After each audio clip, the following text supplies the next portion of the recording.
Today's video is a tough one because it deals with something we've all suspected, but I have proof now. I'm going to start with another bad decision from the US, and then an important announcement that we've all been waiting for, and then some shocking truth about trolls. First up, another terrible idea on top of a stack of terrible ideas. The United States is proposing fees on Chinese-built ships. In short, if a Chinese-built ship comes to a U.S. port, they'll have to pay an extra fee. Why are they doing this? To try and revive U.S. shipbuilding. It's bad idea on top of bad idea on top of bad idea, and some people are suggesting that maybe the United States is intentionally trying to crash its economy.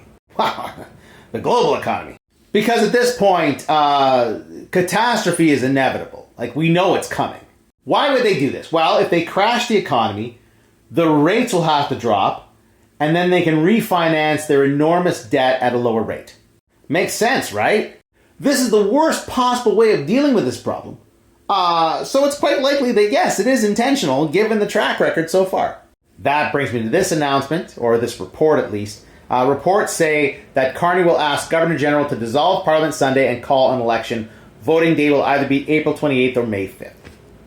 We all knew this was coming. Elections had to happen before October of this year. Might as well get it out of the way now.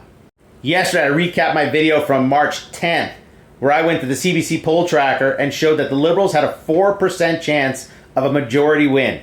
And at that time, I said the Liberals would win a majority.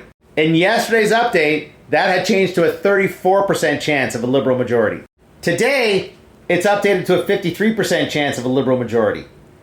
The Liberals are gaining ground at the expense of everybody else, especially the Conservatives and the NDP. Why? Because shit is going to hit the fan, and we need an adult in charge who's been through this before.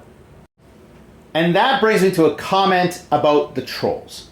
So if you didn't know this, there are troll farms out there. Essentially, they're businesses, right? And people sit at cubicles, and they've got a myriad of accounts and emulators for Apple phones and Android phones, and they just go and spread disinformation. They cause shit. It happens in politics, obviously. It happens in industry as well, right? You get these people just talking shit about companies. It's like industrial espionage. Now, when a comment pops up on my videos, I see all the comments. Quite often I read comments that I feel are quite childish. And I see the arguments go back and forth, right? People are arguing these nonsensical points. These uninformed points. Childish points. And today, my suspicions were confirmed when I checked out that profile. It's a little girl. Like, quite often you click on these profiles and it just says private.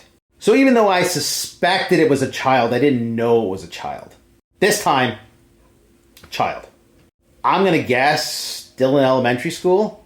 So yeah, if you're wondering when you're in the comments section, how can people think this insanity? How is it people don't know how this works? It's likely because they're a child. Like, I assumed, and I'm sure you assumed this as well, in everyday life, we interact with our peers, right? Other adults. And when we go online, we're not expecting to have adult conversations with children. The other day I shared that here in Ontario, we teach how government works in the 10th grade.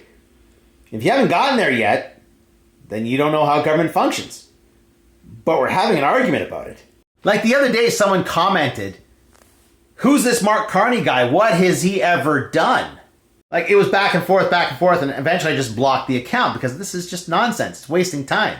But it makes sense. If that was a child born after the great financial collapse, then you'd have no idea who Mark Carney is. Now, I'm going to go into my settings to see if there's some way that I can block interactions with children. But a heads up, when you're out there navigating social media and trying to have an adult conversation, you're probably going to have a childish conversation with a child. Now is not the time for childish or adolescent behavior. Now is the time for the adults to step up and get serious.